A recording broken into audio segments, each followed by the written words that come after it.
अगर कहीं पर जा रहे हो और सामने से अगर पुलिस वाला दिख जाए और अगर कोई और रास्ता अवेलेबल है तो ज्यादातर लोग वही लेना प्रेफर करते हैं। लोगों के मन में पुलिस की एक ऐसी इमेज बन चुकी है कि पुलिस गुंडागर्दी करती है और रिपोर्ट लिखने से इनकार करती है। पॉलिटिक्स में कोई लोगों की सेवा करने के लिए तो आता नहीं, ये सब बातें तो भाषणों में बोलने के लिए होती है। कोई नेताजी के बच्चों को स्कूल से वापस ला रहा है तो कोई उनकी गाड़ी ठीक करवा रहा है। जिन हाथों का इस्तेमाल क्रिमिनल्स को पकड़ने में होना चाहिए उनसे सिर्फ आप सैल्यूट ही मरवाओगे तो दिक्कत तो होगी ही। नेता तो सिर्फ निंदा करके चले जाएंगे लेकिन भुगतना तो हमें और आपको ही पड़ेगा। देखिए, इंडिया में कई तरह के गवर्नमेंट डिपार्टमेंट्स है, लेकिन एक पुलिस डिपार्टमेंट ही ऐसा है जिसके प्रति लोगों के मन में एक अलग ही डर या फिर नफरत होती है। नॉर्मली पुलिस का काम लोगों की सुरक्षा करना होता है, लेकिन इंडिया में पुलिस को देखकर लोग सेफ फील करने के बजाय घबरा जाते हैं। अगर कहीं पर जा रहे हो और सामने से अगर पुलिस वाला दिख जाए और अगर कोई और रास्ता अवेलेबल है तो ज्यादातर लोग वही लेना प्रेफर करते हैं। लेकिन अगर आप किसी से इसकी वजह पूछे तो ज्यादातर लोग यही कहेंगे कि क्यों बिना वजह इनके चक्कर में पड़ना। अगर इनकी नजर में आ गए तो बदतमीजी करेंगे, धमकाएंगे या फिर रिश्वत मांगेंगे। अब ऐसा तो हो नहीं सकता कि सारे ही बेईमान लोगों ने एक साथ एक ही डिपार्टमेंट ज्वाइन कर लिया हो।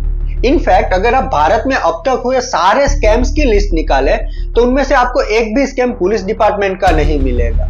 लेकिन फिर भी लोगों के मन में पुलिस की एक ऐसी इमेज बन चुकी है कि पुलिस गुंडागर्दी करती है और रिपोर्ट लिखने से इनकार करती है। अब ये बात सच है कि पुलिस ये सब करती है क्योंकि हमें अक्सर न्यूज़पेपर या टीवी चैनल्स में पुलिस ब्रूटैलिटी के केसेस देखने को मिलते हैं। लेकिन जब सबको ये बात पता है कि ऐसा होता है तो कोई इस पर कुछ करता क्यों नहीं, या फिर इसके पीछे की वजह क्या है? अब इसका जवाब जानने के लिए हमें थोड़ा वक्त में पीछे जाना पड़ेगा। 1857 में इंडियंस ने पहली बार ब्रिटिशर्स के खिलाफ विद्रोह किया था। यह विद्रोह तो सफल नहीं हुआ, लेकिन ब्रिटिश गवर्नमेंट ने इसे बहुत सीरियसली देखा और फ्यूचर में ऐसा विद्रोह ना हो इसलिए ब्रिटिश गवर्नमेंट द्वारा 1861 में इंडियन पुलिस एक्ट लाया गया।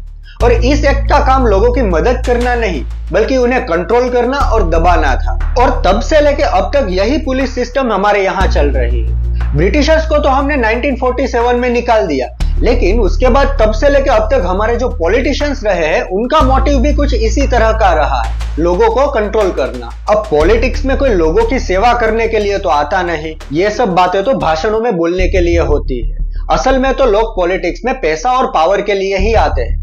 पैसा तो ये लोग कहीं ना कहीं से कमा ही लेंगे, गवर्नमेंट ग्रांट्स में से या फिर कोई प्रोजेक्ट या कॉन्ट्रैक्ट किसी अमीर व्यक्ति को देकर। लेकिन पावर दिखाने के लिए तो इन्हें पुलिस की ही जरूरत पड़ेगी। इसी वजह से पुलिस डिपार्टमेंट को आज तक इंडिपेंडेंट नहीं बनाया गया है और पुलिस वालों को नेताओं के कहने पर ही काम करना पड़ता है। हर नेता अपने आसपास सिर्फ वही लोग चाहता है जो उसकी बात माने। अगर कोई नेता मेडिकल स्टोर को हलवाई की दुकान कहे तो आपको भी उसे हलवाई की दुकान ही मानना पड़ेगा और साथ में यह भी कहना पड़ेगा कि यहाँ पर मिठाइयाँ बहुत अच्छी मिलती है, अगर आप कहे तो आपके लिए ले आओ। और अगर कोई ईमानदार पुलिस वाला इनकी बात ना भी मानना चाहे तो भी ट्रांसफर के डर से वो इनकी हाँ में हाँ मिला देता है। इसी तरह नेताओं ने पुलिस वालों का हाल मजदूरों से भी बदतर कर दिया है। पूरे भारत में लगभग 26,89,000 पुलिस ऑफिसर्स है और इनमें से कई तो नेताओं के घर के काम करने पर मजबूर है। कोई नेताजी के बच्चों को स्कूल से वापस ला रहा है तो कोई उनकी गाड़ी ठीक करवा रहा है। और अगर ये काम भी कम लग रहा हो तो कई सारे पुलिस वाले तो वीआईपीज और नेताओं की सिक्योरिटी में लगे हुए हैं। रिकॉर्ड्स के मुताबिक इंडिया में हर 650 लोगों की सुरक्षा के लिए एक पुलिस वाला है, जबकि एक नेता 5-5 पुलिस ऑफिसर्स को सिर्फ अपनी सिक्योरिटी के लिए रखता है। अब भला जो नेता इलेक्शन के अलावा कभी पब्लिक के बीच जाता ही नहीं, उसको किससे खतरा हो सकता है? फिर भी वो नेता पुलिस ऑफिसर्स को अपनी सिक्योरिटी में रखता है और सुबह शाम उनसे सैल्यूट मरवाता रहता है। अब जिन हाथों का इस्तेमाल क्रिमिनल्स को पकड़ने में होना चाहिए उनसे सिर्फ आप सैल्यूट ही मरवाओगे तो दिक्कत तो होगी ही। और जब इन्हीं पुलिस वालों को उनकी पोस्टिंग बदलकर किसी पुलिस स्टेशन में बिठाया जाता है तो ये लोग उन नेताओं का गुस्सा पब्लिक पर निकालते हैं और पुलिस स्टेशन में आकर भी इनके हालत कुछ खास बदलते नहीं है। Centre for the study of developing societies की एक report status of policing in India के मुताबिक 12% पुलिस वालों ने यह कहा कि उनके पुलिस स्टेशन में पीने के पानी तक की सुविधा नहीं है। जैसे कि मैंने पहले बताया कि भारत में हर 650 लोगों की सुरक्षा के लिए एक पुलिस वाला है, जबकि यूनाइटेड नेशंस का कहना है कि हर 450 लोगों की सुरक्षा के लिए एक पुलिस वाला होना चाहिए। इन दोनों नंबर्स के बीच का डिफरेंस ये बताता है कि या तो भारत में पॉपुलेशन के हिसाब से उतने पुलिस ऑफिसर्स नहीं है या फिर वीआईपीज और नेताओं की सिक्योरिटी में जरूरत से ज्यादा पुलिस ऑफिसर्स लगे हुए हैं। पुलिस ऑफिसर्स की इसी कमी को पूरा करने के लिए उनसे 12 से 16 घंटे काम करवाया जाता है। ऊपर से उनको वीकली ऑफ भी नहीं मिलता। हमें और आपको त्योहारों पर छुट्टियां मिलती है, लेकिन पुलिस वालों को उस दिन भी ड्यूटी पर हाजिर होना पड़ता है। इससे यह पता चलता है कि पुलिस वालों की सोशल लाइफ तो एकदम ही खत्म है।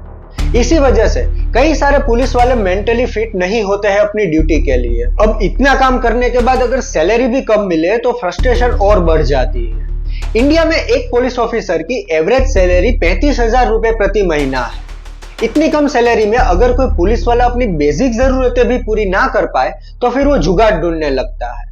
और यहाँ पर जुगाड़ का मतलब तो आप लोग समझ ही गए होंगे। इन सब चीजों को नजरअंदाज करके भी अगर कोई पुलिस वाला ईमानदारी से अपना काम करे कि वो पुलिस स्टेशन में आने वाले हर एक व्यक्ति की बात सुने, उनकी रिपोर्ट लिखे, तो इस चीज से भी उसे प्रॉब्लम हो सकती है। क्योंकि जनरल परसेप्शन ये रहता है कि अगर किसी पुलिस स्टेशन में ज्यादा रिपोर्ट्स लिखी जा रही है, इसका मतलब यह है कि उस एरिया में ज्यादा क्राइम हो रहा है, और इससे यह लग सकता है कि उस एरिया के पुलिस वाले ठीक से काम नहीं कर रहे हैं। तो ये चीज उन पुलिस वालों की परफॉर्मेंस रिपोर्ट पर भी इंपैक्ट डाल सकती है। तो असली प्रॉब्लम सिर्फ बेईमान पुलिस वाले नहीं है, बल्कि पूरा सिस्टम ही खराब है। और ये सिस्टम अंग्रेजों के जमाने से चला आ रहा है, क्योंकि यही सिस्टम हमारे नेताओं को भी सूट करता है। रियल चेंज के लिए कॉम्प्रहेंसिव रिफॉर्म्स चाहिए होंगे, और जब तक ये नहीं होता तब तक नेता तो सिर्फ निंदा करके चले जाएंगे, लेकिन भुगतना को हमें और आपको ही पड़ेगा।